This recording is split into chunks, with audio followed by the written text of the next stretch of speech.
مسلمان کی شادی ہے، مسلمان میں بھی اہل حدیث کی شادی ہے، سینے پر ہاتھ باندھنے والے کی شادی ہے، رفع یدین کرنے والے کی شادی ہے، لیکن ہلدی کی رسم اس کے گھر پہ ہو رہی ہے، منگنی کی سیریمنی اور منگنی کی رسم بھی اس کے گھر پہ ہو رہی ہے، اور سونے کی انگوٹھی دلہن کو بھی پہنائی جا رہی ہے اور سونے کی انگوٹھی دلہے کو بھی پہنائی جا رہی ہے۔ او لوگو، یہ رسمیں کہاں سے آ گئیں؟ او لوگو، تم نے اپنے پورے نکاح کو، پورے شادی بیاہ کو آج غیر اسلامی بنا ڈالا، بالکل حرام بنا ڈالا۔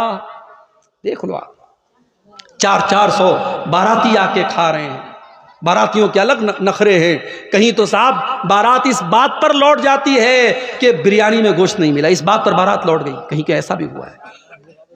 باراتی آئے ہیں، غریب لڑکی کا باپ بینک سے لون لے کر کے 400 باراتیوں کو کھانا کھلا رہا ہے، اور مجھے بتاؤ کون سے اسلام کی تعلیم ہے، کون سے نبی کی تعلیم ہے، کون سے دین کی تعلیم ہے؟ میرے بھائی، لڑکی کی شادی کرنے والا باپ اپنی لڑکی کی شادی کرنے کے لیے مجبور ہے بینک سے لون لینے پر، اسے جہیز کا انتظام کرنا ہے۔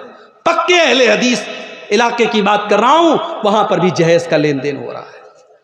میرے نبی نے 4 بیٹیوں کی شادی کی، کس کو جہیز دیا میرے بھائی؟ صحابہ نے اپنی بیٹیوں کی شادی میں کب لوگوں کے سامنے ہاتھ پھیلا کے بھیک مانگی اور قرضہ لے کے اپنی بیٹیوں کی شادی کی ہے؟ آپ نے بیٹیوں کو بوجھ بنایا ہے، اور یہی وجہ ہے ہمارے ملک میں، ہمارے بھارت میں ہر سال لاکھوں بچیاں ماں کے پیٹ میں مار دی جاتی ہیں، کیونکہ ان کا غریب باپ نہیں چاہتا ہے کہ میرے گھر میں ایک اور بیٹی آئے اور مجھے پھر اپنی بیٹی کے لیے قرضہ لینا پڑے۔ بیٹیوں کو باپ ماں کے پیٹ میں مروا دیتا ہے۔ میرے بھائی، اپنے شادی بیاہ کے سسٹم کو آسان کرو میرے بھائی۔ ہمارے اتر پردیش کے بریلی شہر میں 8 سال تک مدرسے میں پڑھنے والی لڑکی آج غیر مسلم کے ساتھ اپنے گھر کو، اپنے باپ کو، اپنے پریوار کو چھوڑ کے جاتی ہے اور غیر مسلم کے ساتھ شادی کرتی ہے اور اس کے مذہب میں داخل ہو جاتی ہے، اسلام کو چھوڑ دیتی ہے۔ آپ نے کیا کیا میرے بھائی؟ آپ کے اسی بنگال میں دیکھتا ہوں جلسہ ہو رہا ہے، آپ نے عورتوں کا انتظام کیا ہے، بہت اچھی بات ہے، لیکن آپ کے یہاں جمعہ کی نماز ہوتی ہے مسجد میں، جامع مسجد میں، میں نے پوچھا 10 مسجدوں کے بارے میں، میں نے پوچھا تو 10 مسجدوں میں سے 3 مسجدوں والوں نے کہا ہمارے یہاں عورتوں کا انتظام ہے، 7 مسجد والوں نے کہا ہمارے یہاں کوئی انتظام نہیں۔ کیوں انتظام نہیں ہے؟ کیا آپ کے پاس پیسے کی کمی ہے؟ نہیں، بہت پیسہ ہے آپ کے پاس۔ آپ کی شادیاں بتاتی ہیں بہت پیسہ ہے آپ کے پاس، آپ کی فضول خرچی بتاتی ہے بہت پیسہ ہے آپ کے پاس، شادی بیاہ کے موقع پر آپ کے لاکھوں کے خرچ بتاتے بہت پیسے ہیں آپ کے پاس۔ اگر بچانا چاہتے ہو اپنی قوم کی بچیوں کو، اپنی مہیلاؤں کو، اپنی بیٹیوں کو، میری بات لکھ لو، ہر جمعہ جہاں آپ مسجد میں جمعہ کا انتظام کرتے ہیں وہاں لیڈیز کا ارینجمنٹ کمپلسری، مینڈیٹری ہونا چاہیے، ضروری ہونا چاہیے۔ آپ عورتوں کا انتظام کیجیے اور گھر کی تمام عورتوں کو جمعہ کی نماز میں لے کے جائیے، ساس بھی جائے، بہو بھی جائے، بیٹی بھی جائے، ماں بھی جائے۔ ہمارے یہاں یہ بھی عجیب مسئلہ ہے، 70 سال کی بوڑھی ماں گھر سے نکلتی ہے تو چادر میں، نقاب میں، برقعے میں نکلتی ہے، اس کی آنکھ بھی نظر نہیں آتی، اور 18 سال کی چھوکری نکل رہی ہے، بال کھلے ہوئے ہیں، لپسٹک لگا کے، میک اپ کر کے، تمام سر سے پیر تک پوری سج کے سنور کے نکل رہی ہے۔ ماں کو پردے کی، شریعت نے پردے کی چھوٹ دی ہے، 60 سال کی عورت ہو جائے، شریعت نے کہا اگر وہ پردہ اتنا نہ بھی کرے تو چلے گا، جس کو پردہ کرنا چاہیے وہ بے پردہ گھوم رہی ہے، اور 60 سال والی جو بوڑھی اماں ہے وہ بیچاری پردہ کر رہی ہے۔ میرے بھائیوں، ہمیں سماج کو بدلنا پڑے گا، ہمیں سمجھنا پڑے گا کہ سماج آج دشت ہو رہا ہے، سماج آج گندا ہو رہا ہے، اور اس سماج کو بچانے کی ذمہ داری ہم سب کی ہے۔ اگر بیوی اگر بے پردہ گھوم رہی ہے، شوہر کہاں مر گیا؟ اگر بیٹی بے پردہ گھوم رہی ہے، باپ کہاں مر گیا؟ اگر بہن بے پردہ گھوم رہی ہے، بھائی کہاں مر گیا؟ میں بتاؤں کہاں مر گیا؟ وہ بھائی خود بازار میں نظروں کا زنا کر رہا ہے، وہ باپ خود مارکیٹ میں بیٹھ کے بیڑی کا دھواں اڑا رہا ہے، اور وہ شوہر خود اپنی بیوی کو لے کر کے نمائش کرا رہا ہے اس کے حسن کی۔ میرے بھائیوں، آپ کو غیرت مند بننا پڑے گا، آپ کو حیادار بننا پڑے گا۔ اللہ کے نبی فرماتے ہیں ثلاثۃ لا ينظر اللہ عز وجل الیہم یوم القیامہ، 3 لوگ ایسے ہوں گے قیامت کے دن جن کی طرف اللہ تعالیٰ دیکھے گا بھی نہیں، بات بھی نہیں کرے گا، پاک اور صاف بھی نہیں کرے گا۔ نمبر 1، العاق لوالدی، اپنے ماں باپ کو ستانے والا، اپنے ماں باپ کو دکھ دینے والا، اپنے ماں باپ کو تکلیف دینے والا۔ مگر یہاں پہ رک جائیے، اگر ماں باپ کو کوئی صحیح بات پر آپ دکھ دے رہے ہیں، مطلب بلا وجہ ماں باپ آپ سے ناراض ہیں، شادی ہو گئی، اب ساس یہ طے کر رہی ہے کہ عورت کو کب مائکے جانا ہے کب نہیں جانا ہے، یہ کون سا اصول ہے میرے بھائی؟ یہ کون سا اصول ہے؟ کتنے گھروں میں ساس یہ بھی طے کرتی ہے کہ بہو کو کب نہانا چاہیے کب نہیں نہانا چاہیے۔ یعنی جوائنٹ فیملی سسٹم میں پرائیویسی نام کی کوئی چیز نہیں ہے، بہو بیچاری اپنی مرضی سے نہا نہیں سکتی، وہاں نند الگ پہرا دے رہی ہے، ساس الگ پہرا دے رہی ہے۔ اب وہاں پہ اگر شوہر کہتا ہے کہ میری بیوی ہے، میں نکاح کر کے لایا ہوں، یہ میری مرضی سے مائکے جائے گی، میری مرضی سے آئے گی، اب وہاں پہ ماں ناراض ہو جائے تو اس ناراضگی کا کوئی مطلب نہیں ہے۔ صحیح بات پر جو اسلام کے حساب سے صحیح ہے، اگر اس بات پر بھی ماں باپ ناراض ہوتے ہیں تو کوئی مطلب نہیں ہے، وہاں پہ اولاد کو چاہیے ماں باپ کو منانے کی کوشش کرے۔ لیکن ہاں، بلا وجہ اگر کوئی ماں باپ کو دکھ دے رہا ہے، تکلیف دے رہا ہے اور اپنے عیش و آرام پر خوب خرچ کر رہا ہے، ماں کا خیال نہیں کر رہا ہے، باپ کا خیال نہیں کر رہا ہے، قیامت کے دن اللہ تعالیٰ اس کو دیکھے گا بھی نہیں۔ نمبر 2، والمرأۃ المترجلہ، وہ عورت جو مردوں کی نقل کرنے والی، مردوں کی چال ڈھال اپنانے والی ہو، مردوں کے جیسا کپڑا پہننے والی اور مردوں کے جیسے چھوٹے چھوٹے بال رکھنے والی اور مردوں کی شکل صورت اپنانے والی، مردانہ چال چلنے والی لڑکی۔ اور نمبر 3، الدیوس، وہ بے غیرت مرد، الذی یقر فی اہلہ الخبث، جس کے گھر میں بے حیائی ہو رہی ہو، جس کے گھر میں بے پردگی ہو رہی ہو اور اس بے غیرت مرد کو کوئی فرق نہ پڑتا ہو۔ تو مرد اگر بے غیرت ہے تو صرف عورت ذمہ دار نہیں ہے، مرد بھی ذمہ دار ہے۔ میرے پیارے ساتھیوں، آج ہماری شادی بیاہ میں کیا ہو رہا ہے؟ ویڈیو ریکارڈنگ ہو رہی ہے، دلہن کے کمرے میں کیمرہ مین آتا ہے اور دلہن کے ہر پوز کو وہ ریکارڈ کر رہا ہے، ہر اینگل سے وہ ریکارڈ کر رہا ہے۔ دلہن کی سہیلیاں اور گھر کی جوان لڑکیاں دلہن کے آس پاس بیٹھی ہیں اور یہ ویڈیو کیمرہ والا بیچارہ ویڈیو ریکارڈنگ کر رہا ہے۔ اور یہ اس شادی میں مولوی صاحب نکاح پڑھا کے دعا کرتے اللہ تعالیٰ اس نکاح میں برکت دے دے۔ کہاں سے برکت آئے گی؟ جس نکاح میں آپ نے مولوی سے نکاح پڑھوانے کے علاوہ کوئی کام اسلام کے مطابق نہیں کیا، اس نکاح میں برکت کہاں سے آئے گی میرے بھائی؟ جس نکاح کی بنیاد بے حیائی پر ہے، جس نکاح کی بنیاد حرام کاموں پر ہے، اس نکاح میں برکت کہاں سے آئے گی؟ نتیجہ یہ ہے، شادی کم ہو رہی ہے، طلاق زیادہ ہو رہا ہے، شادی کم ہو رہی ہے، گھر ٹوٹ زیادہ رہے ہیں، کیونکہ برکت ختم ہو رہی ہے۔ رشتہ دیکھنے آپ جاتے ہیں، اچھی اچھی لڑکیاں، دیندار لڑکیاں، آپ رشتہ دیکھ کے آتے ہیں تو ماں آ کر کے کیا کہتی ہے؟ رشتہ تو بہت اچھا تھا، لڑکی کا کلر تھوڑا سا ڈاؤن تھا، تھوڑا سانولی تھی۔ ارے اللہ کی بندی، یہ کوئی سانولی ہے، کوئی گوری ہے، کوئی کالی ہے، یہ رنگ کس نے بنائے؟ اللہ نے بنائے، اس پہ انسان کا تو اختیار نہیں ہے نا۔ کسی کی 3 بیٹیاں ہیں، 2 بیٹیاں بڑی گوری چٹی ہیں، ایک بیٹی کا رنگ تھوڑا سا سانولا ہے، تو کیا اس سانولی لڑکی بیچاری اس کو ریجیکٹ کر دیا جائے؟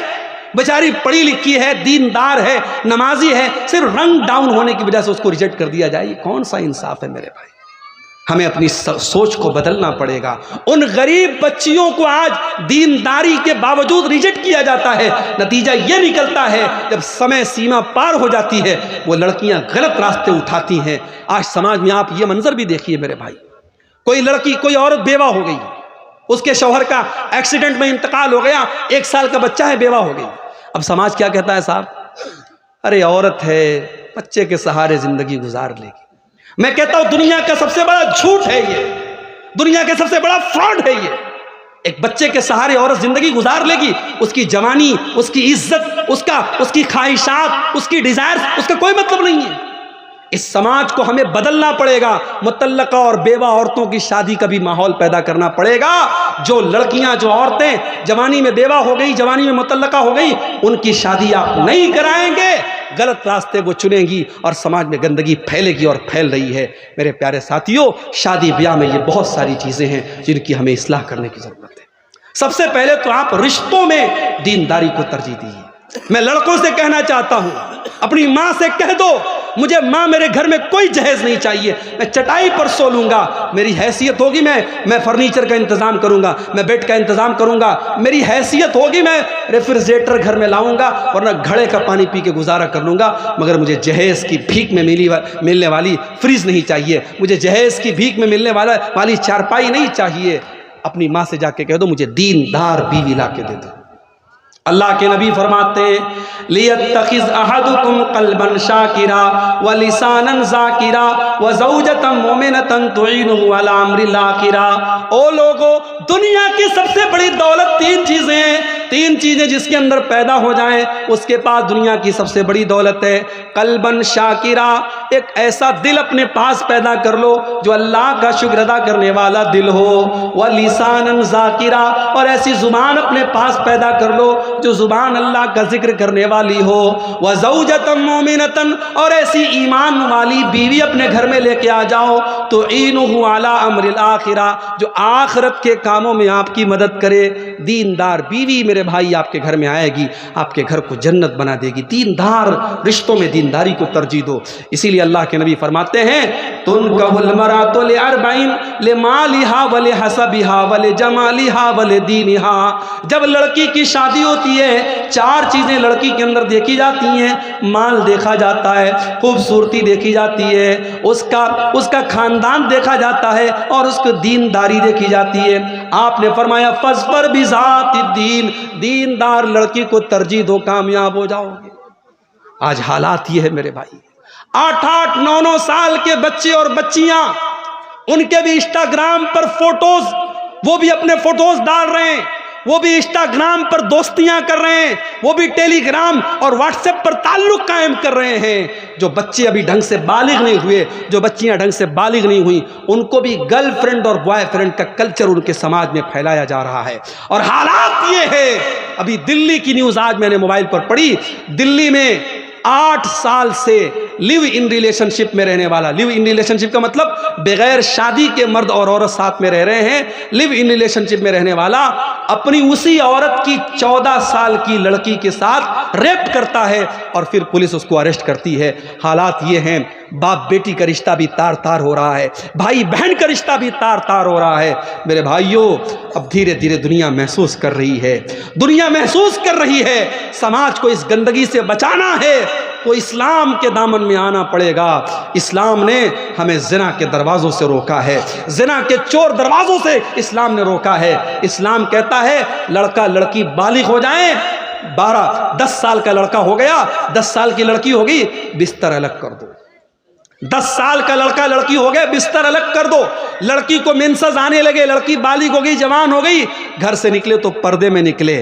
جوان لڑکی کو کسی غیر محرم کے ساتھ تنہا مت رہنے دو، اکیلا مت رہنے دو۔ تمہاری خالہ کا لڑکا، تمہارے ماموں کا لڑکا، تمہارے کاکا کا لڑکا، تمہارے تایا کا لڑکا، یہ سب تمہارے لیے غیر محرم ہے۔ میری بہنوں، جس طریقے سے محلے کے اور گاؤں کے لڑکوں کو اپنے لیے غیر محرم سمجھتی ہو، اپنی خالہ کے، اپنے تایا کے، اپنے ماموں کے، اپنے چاچا کے لڑکوں کو بھی غیر محرم سمجھو۔ میری بہنوں، آپ کا دیور آپ کا بھائی نہیں ہے، آپ کے شوہر کا بھائی ہے۔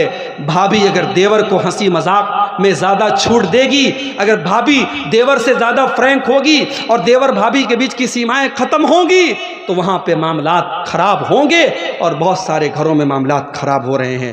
یہ فیس بک کا دور ہے، یہ فلموں کا دور ہے، یہ ویب سیریز کا دور ہے، یہ سماج میں گندگی کو پروسنے کا دور ہے۔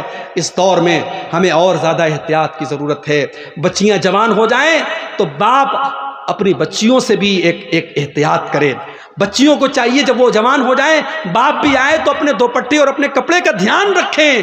شیطان کب کس کے دماغ کو کہاں پھیر دے، کب کس کی نظریں خراب ہو جائیں، شیطان کب کس کے، ہمارے رگوں میں، ہمارے بدن میں خون کی طرح شیطان دوڑ رہا ہے، اور فتنوں کے اس دور میں کب کس رشتے میں ناپاکی آ جائے میرے بھائیوں، گارنٹی نہیں ہے۔ اس لیے بڑی احتیاط کی ضرورت ہے، اور محرم غیر محرم کا فرق اپنے جوان ہوتے بچوں کو بتانے کی ضرورت ہے۔ اور آگے بڑھیے، 1-2 چیزیں اور بیان کر کے بات ختم کر رہا ہوں۔ ہمارے سماج میں اگر اصلاح کرنی ہے سماج کی، ایک اور چیز ہم دیکھ رہے ہیں، ہمارے نوجوانوں کا بگاڑ، ہمارے نوجوانوں کے اندر پائی جانے والی مختلف برائیاں۔ ہمارا نوجوان آج نشے میں مبتلا ہے، ہمارا نوجوان آج راتوں میں 2-2 3-3 بجے تک ناجائز بات چیت میں لگا ہوا ہے. ہمارا نوجوان آج گنڈا گردی اور کرائم کے کاموں میں لگ رہا ہے. میرے نوجوان ساتھیوں، اس امت کا کیپٹل آپ ہیں، اس امت کا سرمایہ آپ ہیں، اس امت کی امید آپ ہیں. اگر آپ نے اپنی راتوں کو برباد کیا، اگر آپ نے اپنے جسم کو نشے سے برباد کیا، اگر آپ نے غلط اور گندی عادتوں کے ذریعے اپنی جوانی کو برباد کیا، کل آپ نہ ایک اچھے شوہر بن سکتے ہیں، نہ ایک اچھے باپ بن سکتے ہیں، نہ ایک اچھے بیٹے بن سکتے ہیں، نہ سماج کے ایک اچھے انسان بن سکتے ہیں. اس سماج کو آپ کچھ دینے کے لیے آئے ہیں. اللہ قرآن میں کہتا ہے کنتم خیر امت اخرجت للناس، اے مسلمانوں تم دنیا کی سب سے بہترین کمیونٹی ہو، تم دنیا کے سب سے بہترین سماج کے لوگ ہو. تمہیں دنیا کے لیے کچھ دینے کے لیے بنایا گیا ہے. تم سماج کو کچھ دینے کے لیے آئے ہو، تم مانوتا کا کلیان کرنے کے لیے آئے ہو، تم مانوتا کو نجات دینے کے لیے آئے ہو، تم مانوتا کو جہنم کی آگ سے بچانے کے لیے آئے ہو. میرے نوجوانوں، اپنی رسپانسبلٹی کو سمجھو، اپنے کرتویہ کو سمجھو، اپنی ذمہ داری کو سمجھو. جوانی کے ایک ایک منٹ کا حساب اللہ تعالیٰ کل قیامت کے دن لے گا. میری نوجوان بہنوں آپ سے بھی کہتا ہوں، میرے نوجوان بھائیوں آپ سے بھی کہتا ہوں، اپنی جوانی کو غنیمت جانو. جوانی میں جتنا آپ سجدہ کر لیں گے، جتنی نماز پڑھ لیں گے، جتنا اللہ کو راضی کر لیں گے، کل 50-60 سال کے ہونے کے بعد آپ نہیں کر پائیں گے. بہت ساری حسرتیں لے کے دنیا سے جانا پڑے گا. میرے بھائیوں، میری ماں کے انتقال کو ابھی 3 سال ہو رہے ہیں. 2020 میں میری ماں کا انتقال ہوا. ماں کا سپنا تھا حج کرنے کا. لاک ڈاؤن کے پہلے ماں کے حج کا فارم بھرا. میں نے کئی بار ماں سے کہا کہ عمرہ کر لو، ماں عمرہ کرنے کے لیے تیار نہیں ہوئی. حج کا فارم بھرا گیا. جس سال حج کا فارم بھرا گیا اسی سال حج کینسل ہو گیا، لاک ڈاؤن لگ گیا، اور اگلے سال پھر بھی لاک ڈاؤن لگا رہا، اور اگلے سال بھی حج کا فارم نہیں بھرا گیا، اور اس کے اگلے سال ہی ماں کا انتقال ہو گیا. یہ سپنا، یہ حسرت، یہ خواہش لیے ہوئے میری ماں چلی گئی. یہ خواہش لیے ہوئے کتنے لوگ دنیا سے چلے جاتے ہیں. میرے نوجوان ساتھیوں، اگر آج آپ کے پاس پیسہ ہے، آپ عمرہ کر سکتے، آپ حج کر سکتے، ابھی کر لو. ابھی آپ کی شادی ہوئی ہے، میاں بیوی اولاد چاہتے ہیں، نیک اولاد چاہتے ہیں، جاؤ چند پیسے خرچ کرو، عمرہ کرو، اور جا کر کے اللہ کی بارگاہ میں رو کر کے دعا مانگو، اللہ نیک اور صالح بیٹا عطا فرمائے گا. عمرہ کر لو، حج کی طاقت ہے حج کر لو، جوانی میں عبادت کر لو.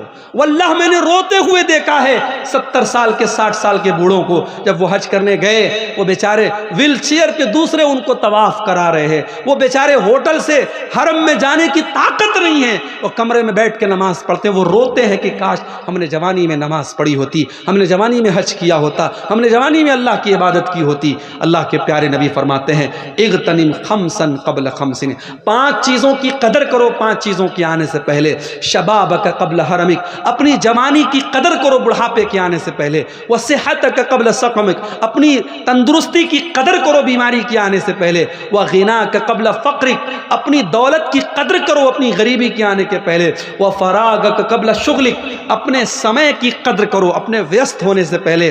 اور 5ویں چیز وحیاتک قبل موتک، اپنی موت کے آنے سے پہلے اپنی زندگی کی قدر کرو. میرے نوجوانوں، اس امت کو بڑی امیدیں ہیں، اپنی نوجوانی کی حفاظت کرو. اسی طریقے سے سماج کی اصلاح کا ایک روپ یہ بھی ہے کہ وراثت میں جس کا جو حق ہے وہ دے دو. آپ کی بیٹیاں بھی آپ کی وراثت کی حقدار ہیں.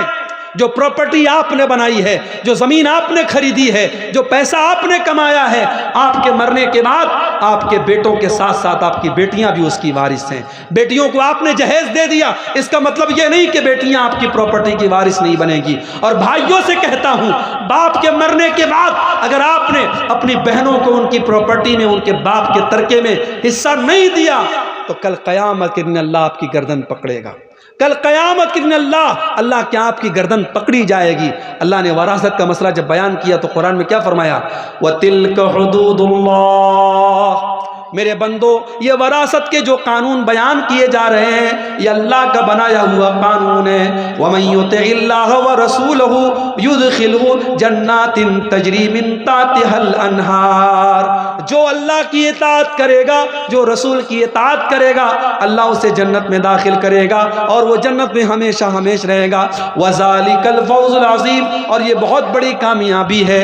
وَمَن يَعْصِ اللَّهَ وَرَسُولَهُ وَيَتَعَدَّ حدودہ یدخلہ نارا خالدا فیہا، اور جو اللہ کی نافرمانی کرے گا، جو رسول کی نافرمانی کرے گا، اور جو اللہ کے قانون کو توڑے گا، اس کو اللہ جہنم کی آگ میں ڈالے گا اور وہ جہنم کی آگ میں ہمیشہ رہے گا۔ وراثت کے سلسلے میں اگر آپ نے اللہ کا قانون توڑا ہے، اللہ جہنم کی وعید سنا رہا ہے۔ میرے بھائیوں، وراثت کو صحیح طریقے سے جو حقدار ہیں ان کو دے دو۔ اللہ کے نبی فرماتے ہیں لَتُؤَدُّنَّ الْحُقُوقَ إِلَىٰ أَهْلِهَا، او لوگوں تم لوگوں کا حق ان کو دے دو، ورنہ قیامت کے دن تمہیں دینا پڑے گا۔ حَتَّى يُقَادَ لِلشَّاةِ الْجَلْحَاءِ مِنَ الشَّاةِ الْقَرْنَاءِ، قیامت کے دن سینگ والی بکری سے بھی قصاص لیا جائے گا اگر اس نے بغیر سینگ والی بکری کے اوپر ظلم کیا ہے۔ تو وراثت کو صحیح طریقے سے بانٹ دو۔ اور آخری چیز بیان کر کے میرے بھائیوں بات ختم کر رہا ہوں۔ اسی کلیا چک کے علاقے میں ایک صاحب بتانے لگے کہ ہمارے یہاں جب جلسہ ہوتا ہے تو ہر سال بردر فلاں کو بلایا جاتا ہے، علماء کو نہیں بلاتے، بردرز کو بلاتے ہیں۔ کیوں؟ بردرز کی فین فالوئنگ زیادہ ہے۔ فلاں بردر صاحب ہیں، وہ فیس بک کے اوپر لائیو کوسچن آنسر کرتے ہیں، لوگوں کے سوال کا لائیو جواب دیتے ہیں۔ اتنا لائیو تو علماء بھی جواب نہیں دیتے۔ میرے بھائی، علماء کی جگہ بردرز نہیں لے سکتے۔ یہ دور فتنوں کا دور ہے، اور علماء کی جگہ آپ نے جاہلوں کو علماء کا مقام دے رکھا ہے۔ آپ کے بڑے بڑے اسٹیج پر آج جاہلوں کو، جن کو عربی زبان نہیں آتی، جن کو قرآن پڑھنا نہیں آتا، ان کو آپ نے علماء کا مقام دے دیا ہے۔ اور علماء کے ساتھ آپ نے کیا سلوک کیا؟ علماء کے ساتھ آپ نے یہی سلوک کیا کہ جتنا آپ کے بچے کی پاکٹ منی کا خرچ ہے، اتنا آپ کے مولوی صاحب کی تنخواہ ہے۔ آپ کے بنگلور میں سڑک پر صفائی کرنے والا اور جھاڑو دینے والا، وہ بھنگی، وہ صفائی کرمچاری، اس کی سیلری آج 18,000 ہے، تو وہ لوگ اسٹرائک کر رہے ہیں کہ ہماری سیلری 30 سے 35,000 کی جائے۔ اور یہاں ہمارے مسجد میں 5 ٹائم کی نماز پڑھانے والا اور جمعہ کا خطبہ دینے والا ہمارا امام، ہمارا خطیب، اس کی تنخواہ 5,000 6,000، بڑی مشکل سے کہیں بڑے دل دریا والے لوگ ہیں تو 10,000۔ یہ ہم نے اپنے علماء کے ساتھ یہ سلوک کیا ہے۔ میرے بھائی، ہمارے علماء کے لیے ہماری مسجدوں میں اتنی چھوٹی سی کوٹری بنائی جاتی ہے کہ عالم صاحب اکیلے رہیں، پریوار کے ساتھ نہ رہنے پائیں۔ عالم صاحب کا پریوار کہاں رہتا ہے؟ بہار میں، جھارکھنڈ میں۔ عالم صاحب مہینے میں ایک بار اپنی بیوی کے پاس، بچوں کے پاس جاتے ہیں۔ میرے بھائیوں، آپ کو اپنے بچوں کے ساتھ اور پریوار کے ساتھ رہنے کا ادھیکار ہے، تو اس امام صاحب کو، اس عالم صاحب کو کیوں نہیں ہے؟ ان کے بچے اپنے باپ کے جیتے جی یتیم کیوں بنے ہیں؟ ان کی بیوی اپنے شوہر کے جیتے جی بیوہ کیوں بنی ہے؟ اس کا حساب بھی ہمیں قیامت کے دن اللہ کی بارگاہ میں دینا پڑے گا۔ اپنے علماء کا خیال رکھو میرے بھائی، اپنے علماء کی ضرورتوں کا خیال رکھو، ان کو اتنی تنخواہ کم سے کم دو وہ عزت کی دال روٹی کما سکیں، وہ عزت کے ساتھ دنیا میں زندگی گزار سکیں۔ اور جو کام عالم کا ہے وہ عالم سے کراؤ، وہ مقام کسی غیر عالم کو مت دو۔ اللہ کے پیارے نبی فرماتے ہیں کہ قیامت کے پہلے وہ دور آئے گا، اللہ تعالیٰ دنیا سے علماء کو اٹھا لے گا۔ حتی اذا لم یبق عالما، یہاں تک کہ جب سارے علماء ختم ہو جائیں گے، اتخذ الناس رؤوسا جہالا، لوگ جاہلوں کو اپنا مفتی بنا لیں گے، فسئلوا فافتوا بغیر علم، اور جاہلوں سے لوگ فتویٰ پوچھیں گے اور وہ خوب فتویٰ دیں گے۔ آپ کے بنگال میں جاہل مفتیوں کی بڑی بھرمار ہے، جس کے یوٹیوب پر 1 لاکھ سبسکرائبر ہو گئے، بہت بڑا علامہ بن گیا صاحب۔ اس کے سبسکرائبر کی تعداد اور یوٹیوب چینل پر اس کو لائک کرنے والوں کے، اس کے فالوورز کی تعداد کے حساب سے یہ طے کیا جاتا ہے کہ وہ کتنا بڑا علامہ ہے۔ نہیں میرے بھائی، یہ ضروری نہیں ہے کہ یوٹیوب پر فالوورز اور ویورز کی تعداد کے حساب سے۔ میں یوٹیوب چینل والے موجود ہیں، میں بڑے صاف الفاظ میں کہتا ہوں، ان کا کام صرف اپنی ویورشپ بڑھانا ہے۔ یہ ویورشپ بڑھانے کے لیے کتنے یوٹیوب چینلز والوں کو میں جانتا ہوں، میری تقریر کے اوپر وہ تھمبنیل لگاتے ہیں، واللہ مجھے دیکھ کے شرم آتی ہے۔ مجھے ڈیلی لوگ واٹس ایپ پر بھیجتے ہیں، مولانا آپ کی تقریر پر دیکھیں یہ تھمبنیل لگایا۔ ابھی رام مندر کا مسئلہ چل رہا ہے، میں نے کسی تقریر میں ایک لفظ ہی رام مندر پر نہیں بولا ہے، لیکن رام مندر پر عبدالغفار صاحب بھڑکے، مولانا عبدالغفار صاحب نے یہ بولا وہ بولا۔ کتنے چینل والوں نے فرضی آڈیو میں کچھ ہے، تقریر کچھ ہے، تھمبنیل پہ انہوں نے رام مندر لگایا ہے۔ اور سب جانتے ہیں کہ میں اتر پردیش کا رہنے والا ہوں، میں ایک مدرسے میں ٹیچر ہوں، سارے مسئلے لوگوں کو پتہ ہے، پھر بھی یہ چینل والے باز نہیں آتے ہیں۔ میرے بھائیو، ایسے دور میں ہمیں اور آپ کو اور ہوشیار رہنے کی ضرورت ہے۔ ویورشپ کے حساب سے اور لائک کرنے والوں کے حساب سے علم طے نہیں ہوتا ہے۔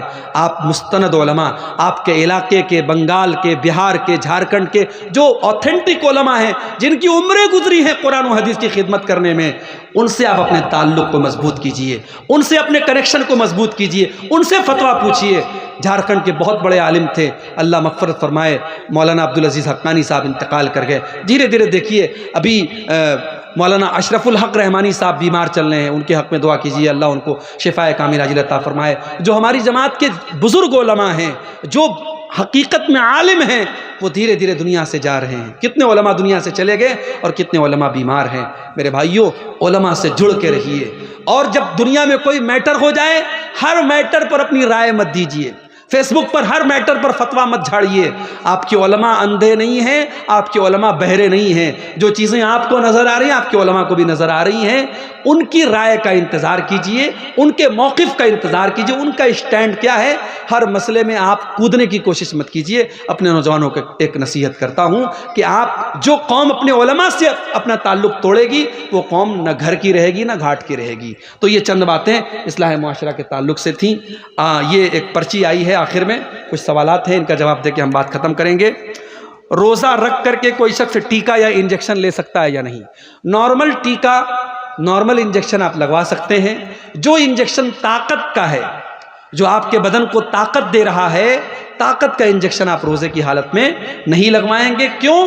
کیونکہ وہ غذا کا کام کر رہا ہے، وہ آپ کے بدن کو غذا پہنچا رہا ہے۔ تو روزے کی حالت میں جیسے ہم منہ سے غذا نہیں لے سکتے، ایسے کسی بھی باڈی کے طریقے سے ہم غذا اندر نہیں پہنچاتے۔ لیکن دوا ہے تو دوا کے طور پہ نارمل انجیکشن ہم لے سکتے ہیں۔ فی الحال سماج میں بھائی بہن اور دوستوں کو لے کر شادی کے لڑکی دیکھنے جاتے ہیں، ایسا دیکھنا شریعت میں کتنا حد تک صحیح ہے؟ دیکھیے، مناسب تو یہ ہے کہ ٹھیک ہے، اگر مان لیجئے کہ لڑکے کا باپ جا رہا ہے، لڑکی کی ماں جا رہی ہے، تو لڑکی کو دیکھنے کے لیے جو لیڈیز ہیں وہ دیکھ لیں۔ چائے ناشتہ جو آ رہا ہے، مہمان نوازی کے طور پہ جو چیزیں آ رہی ہیں، اس میں سارے لوگ جو گئے ہیں وہ شامل ہو جائیں۔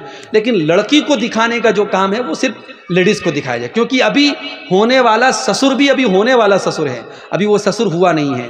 تو بہتر یہی ہے، شریعت کے حساب سے مناسب یہی ہے کہ جو مرد حضرات ہیں وہ لڑکی کو دیکھنے کا اہتمام نہ کریں، کیونکہ ابھی وہ لڑکی ان سب کے لیے غیر محرم ہے۔ روزہ رکھ کر خون دے سکتے ہیں یا نہیں؟ دے سکتے ہیں۔ اگر آپ کا جسم الاؤ کرتا ہے روزہ رکھنے، اگر اس سے کوئی کمزوری آپ کو فیل نہیں ہوتی ہے، روزے پر کوئی اثر نہیں پڑتا ہے، تو دے سکتے ہیں۔ اگر آپ کی باڈی اس لائق ہے، کوئی حرج کی بات نہیں ہے۔ ایسی کوئی دلیل نہیں ملتی ہے کہ خون دینے سے آپ کا روزہ ٹوٹ جائے گا، اور علماء کا فتویٰ بھی یہی ہے کہ اگر باڈی اس کے لائق ہے، خون دینے کے لائق، تو دیا جا سکتا ہے۔ کون سی گفتگو کو غیبت کہا جائے گا؟ ظاہر ہے کسی کی بھی کوئی برائی آپ بیان کریں وہ غیبت ہے۔ مقصد کیا ہے آپ کا برائی بیان کرنے کا؟ مقصد کیا ہے؟ اگر مقصد یہ ہے کہ سامنے والا سدھر جائے تو اس کے پیٹھ کے پیچھے بیان کرنے سے تو وہ نہیں سدھرے گا۔ ہاں، اگر کوئی برائی ایسی ہے کسی کے اندر کہ اس کی برائی دوسروں تک پہنچ رہی ہے، مثال کے طور پر کوئی چور ہے، لوگوں کا مال چوری کر رہا ہے، تو اس کے بارے میں لوگوں کو الرٹ کریں آپ کہ بھائی صاحب دیکھو وہ چور ہے، وہ تمہارے گھر میں آئے تو بچ کے رہنا، وہ چوری کرتا ہے، تو یہ غیبت نہیں ہوگی۔ کسی کے فتنے سے لوگوں کو بچانا، کسی کی برائی سے لوگوں کو بچانا، یہ غیبت نہیں ہے۔ لیکن کسی کی پرسنل برائی ہے، مثال کے طور پر کوئی آدمی کے اندر کوئی ایسی چیز آپ نے دیکھی جو پرسنل ہے اور بری ہے، تو آپ لوگوں سے چرچا مت کیجیے، آپ اس سے پرسنل میں مل کر کے اس کی اصلاح کی کوشش کیجیے۔ اگر وہ اپنی اصلاح کر لیتا ہے اچھی بات ہے، نہیں کرتا ہے تو آپ ذمہ دار نہیں ہوں گے۔ لیکن اگر آپ دوسروں سے اس کے بارے میں بیان کریں گے تو اس کا گناہ آپ کے سر پر ہوگا، یہ غیبت ہوگی۔ اللہ سے دعا ہے رب العالمین ہم سب کو اپنی اصلاح کرنے کی توفیق عطا فرمائے۔ جاتے جاتے آپ حضرات سے گزارش ہے، مسجد کے لیے بڑھ چڑھ کر کے آپ تعاون کرتے ہوئے جائیں۔ جو بھی آپ ہم بس اسی کے لیے تو اعلان کر رہے ہیں، آپ حضرات جانتے ہیں پروگرام، یہ 2 روز کا پروگرام مسجد کے تعاون کے لیے ہوا ہے۔ آپ حضرات جو بھی دے کر کے آپ جا سکتے ہیں، اپنی ماؤں بہنوں سے بھی کہنا چاہوں گا